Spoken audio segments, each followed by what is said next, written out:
Hey everyone, I hope you're doing great and you're following the 3 H's of the channel. In this video, it's all about the state of Indiana.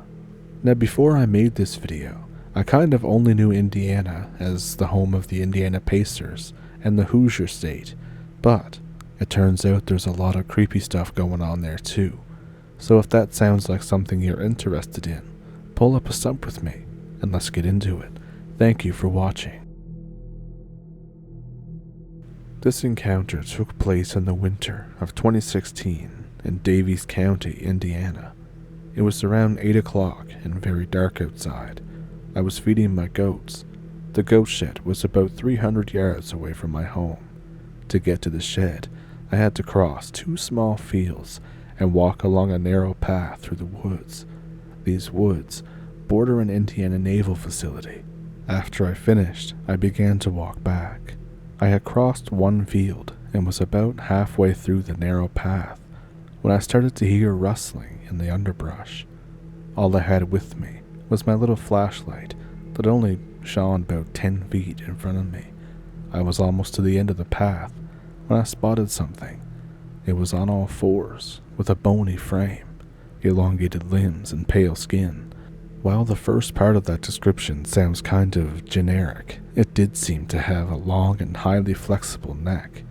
Not long after I noticed it, it noticed me and bolted down the path. It ran, almost scuttling into the second field. This field had a small hill in the center. This thing fled and disappeared over one side. I ran as fast as I could around the other side of the small hill and zigzagged back to my house, where I quickly locked all my doors. This thing was terrifying, but it seemed more watchful than anything else, at least for now.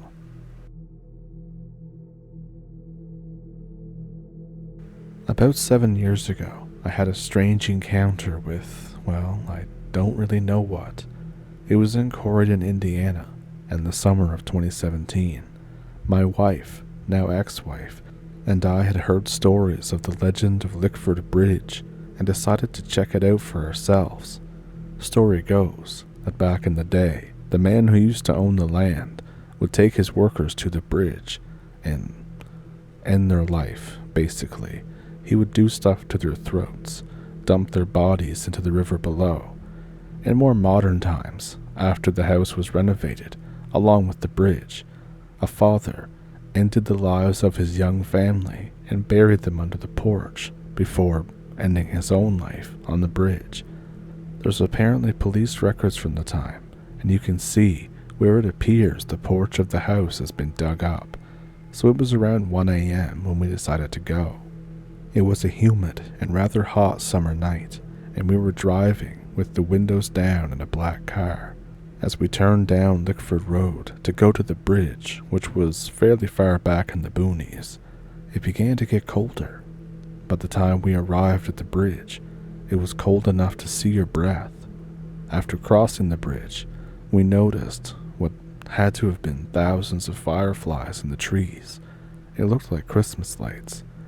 Even after going to the house, we never felt any sense of dread or fear, just a general spooky vibe from an abandoned building. On the way back towards the bridge, we were about to cross when we heard a noise off to our left down by the bank. I figured it sounded like a deer hoofing the ground or something along those lines. As we went closer to investigate, it became more clear it was the sound of digging, and the dirt was occasionally being thrown into the water.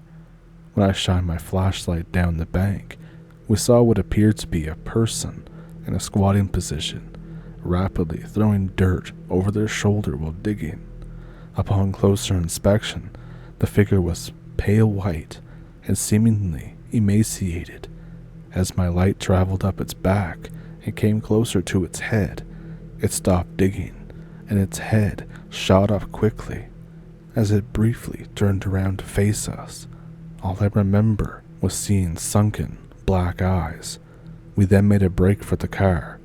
Now the black car was covered in dust from the dirt road leading to the bridge, and when I shined my light on my car, I saw several handprints with elongated fingers. We drove away and vowed never to come back. What the hell was that thing? Some people on the internet say it was something called the rake, but maybe it was something different. I don't know.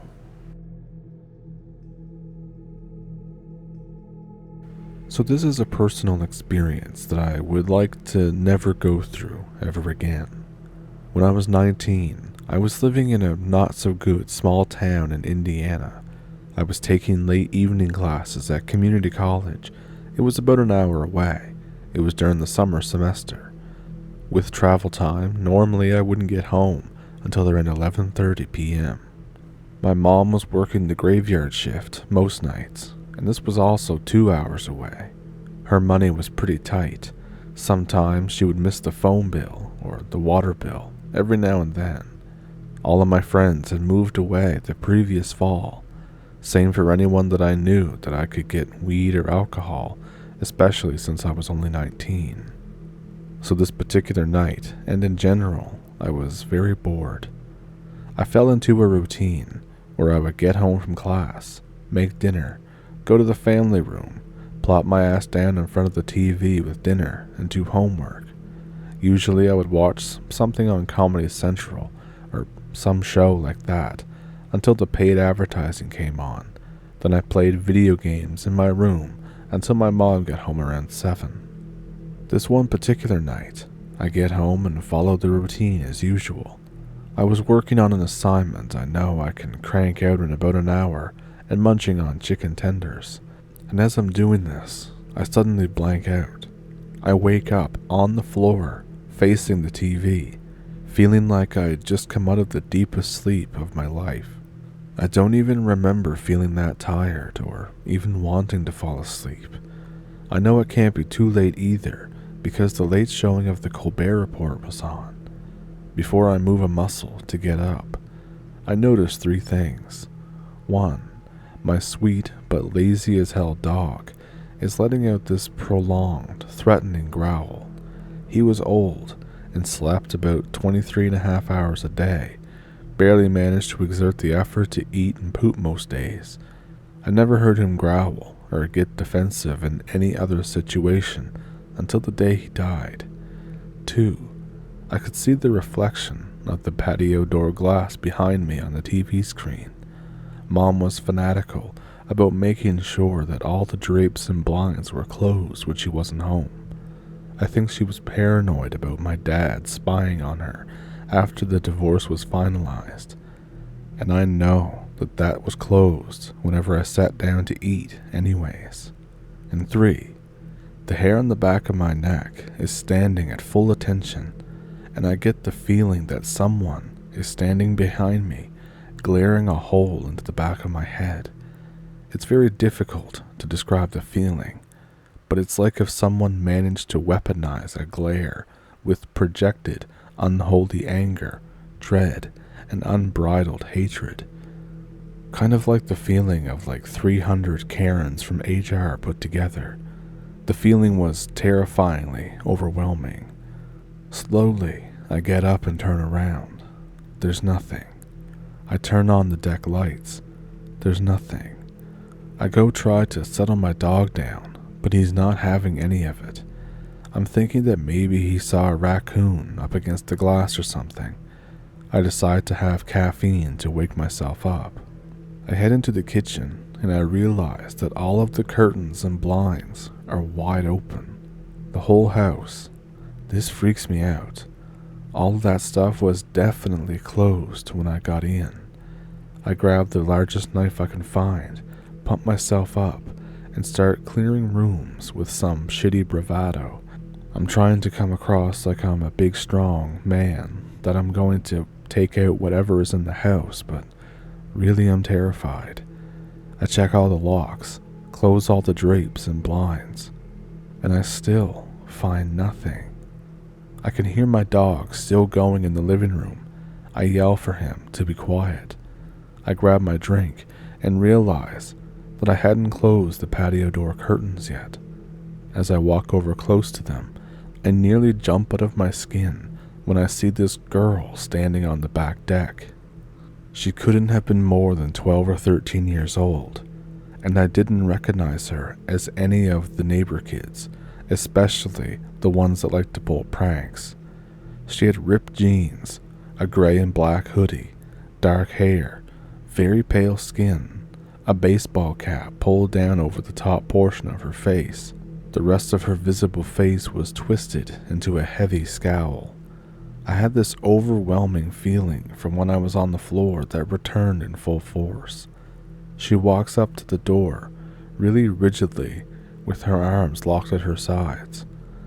I said, "Who the F are you, and what are you doing in my backyard in the middle of the night?" She said, "Let me inside. I need to use the phone. I need to call my mom." I said, "Our phone isn't working right now. Sorry." She replied, "Just let me in. I want to go home." The way she spoke was all sorts of screwed up, which only freaked me out even more. Her mouth moved, but the movements didn't exactly line up with the words she was saying. It's like I was watching an English dub of a Godzilla movie. The way she spoke sounded like really advanced, synthesized speech. Her voice sounded real enough, but it was spoken so monotone. The cadence of her voice was way off too. It was similar to the lack of rhythm or pacing you hear with all those text-to-speech things, especially on your phone. I'm beyond freaked out at this point. I tell her to go to the police station if she needs help and just get out of my yard. She gets pissed and starts pounding on the door with her fists as I close the drapes. "Let me in," and just keeps repeating that. I sit down on the couch with my knife.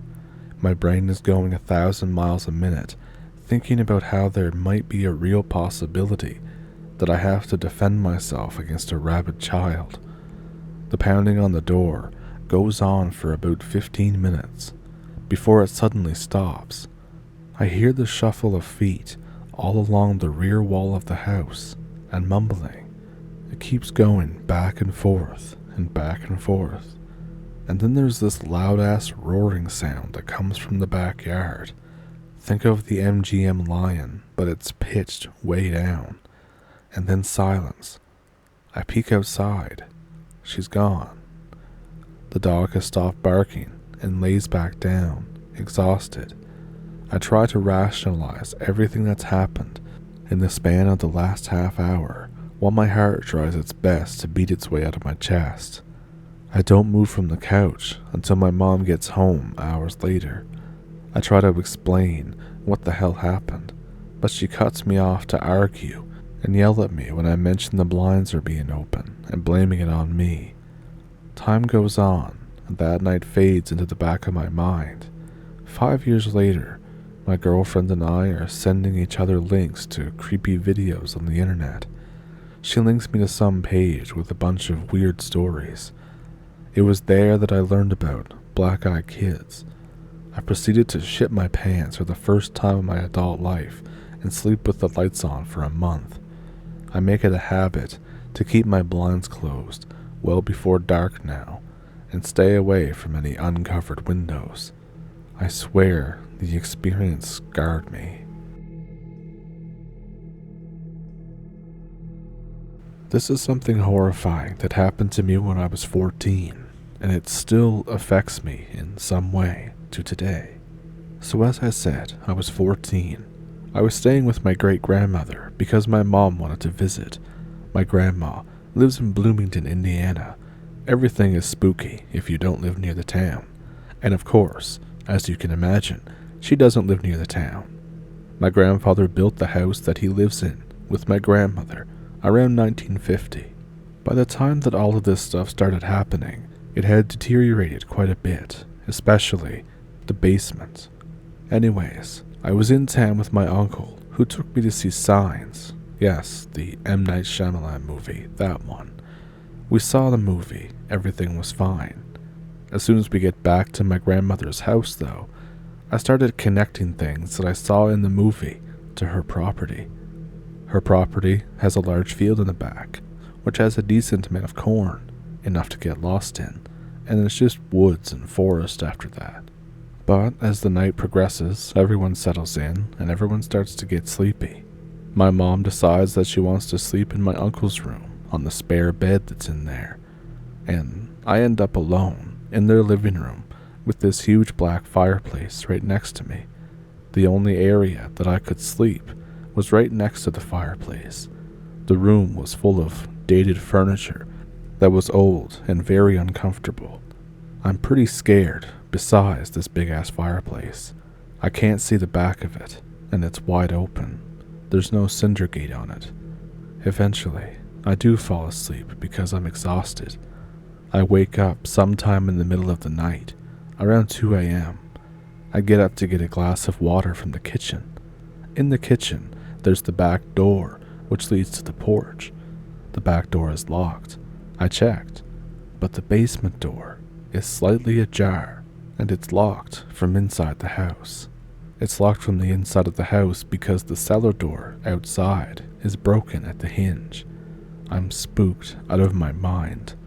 I grab my grandfather's walking stick that had a big knob at the end that could probably knock someone's head off, and I start creeping around the house, looking for any signs of a break-in. But there's nothing, not a sign of anything. All I can hear is my own footsteps across the carpet. I go back to the living room and stop dead in my tracks.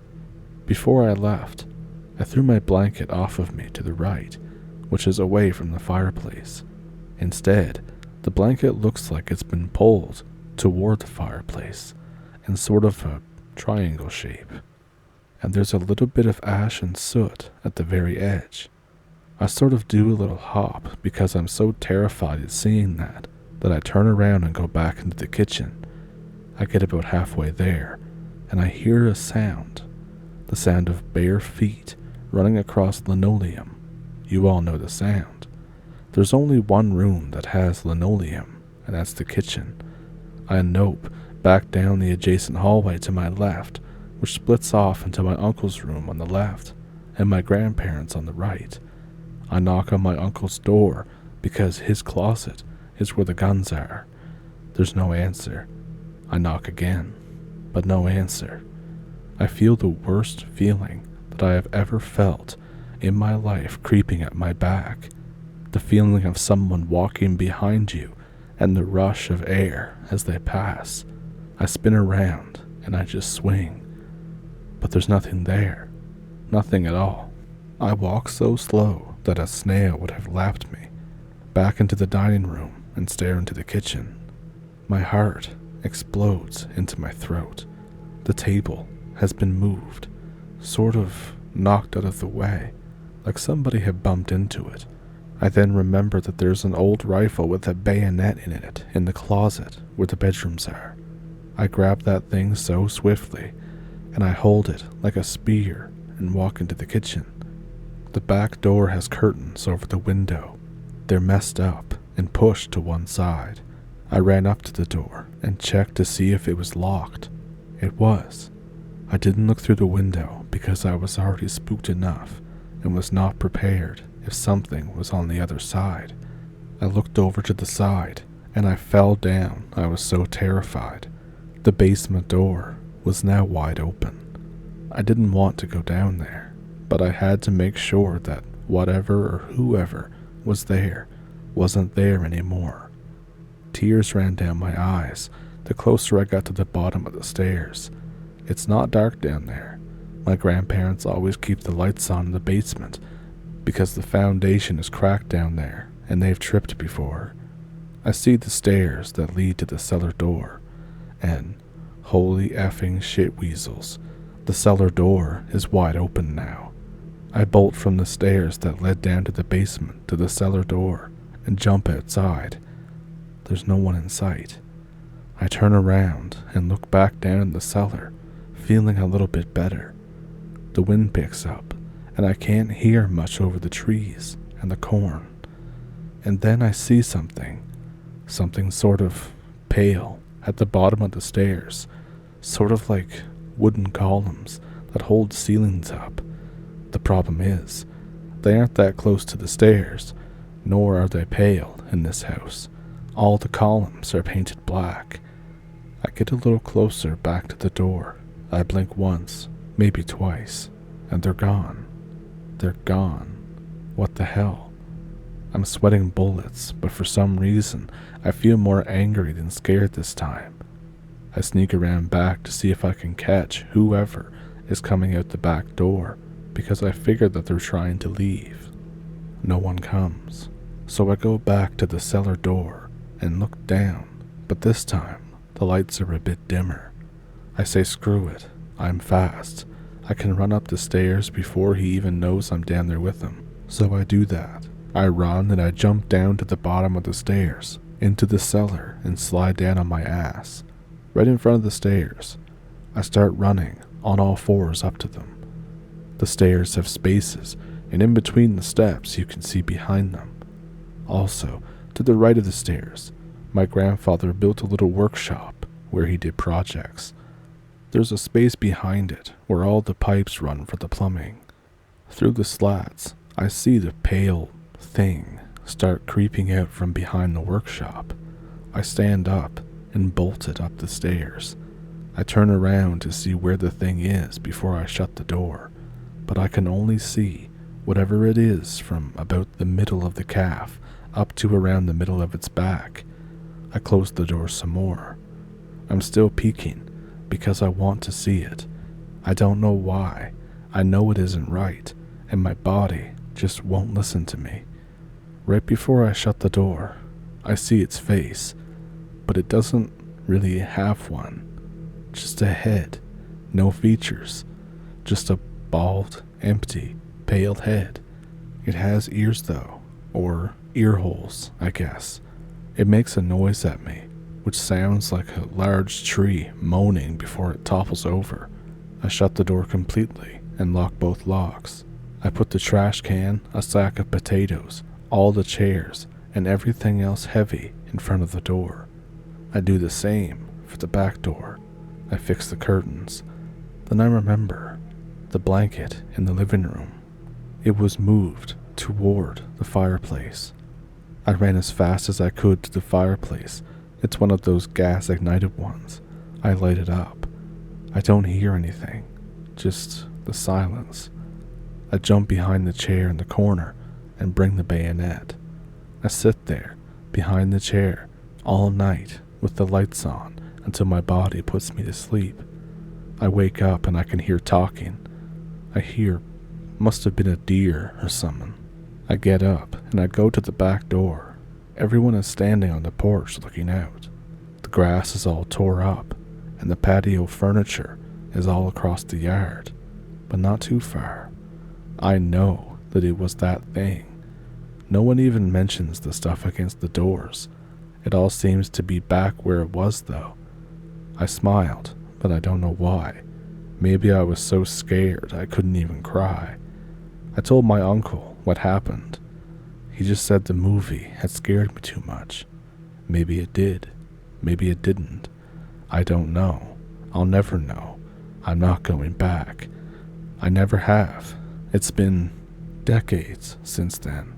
I haven't seen my uncle or my grandparents since. In that time span, my grandpa died. My grandma is a little crazy. She's off her medications now. I talked to her on the phone one day. She seemed okay. She asked me how I'd been and when I would come visit her again. I said soon, I promise. There was a man here last night, she said. He was a biggin. I couldn't see his face though. He just stood outside. I asked her what she meant. I had forgot about the thing up until that moment, but she changed the subject, and the call ended shortly thereafter. And then, a while later, I get news that she's in the hospital. No one's really sure what happened. She had 4 broken ribs, and her hand was shattered. I know whatever I saw attacked her, or she was attacking it. Years later, I was supposed to go to a family reunion in October, but I got sick and couldn't go. I hope I don't ever see that thing again, but I hope my family stays safe.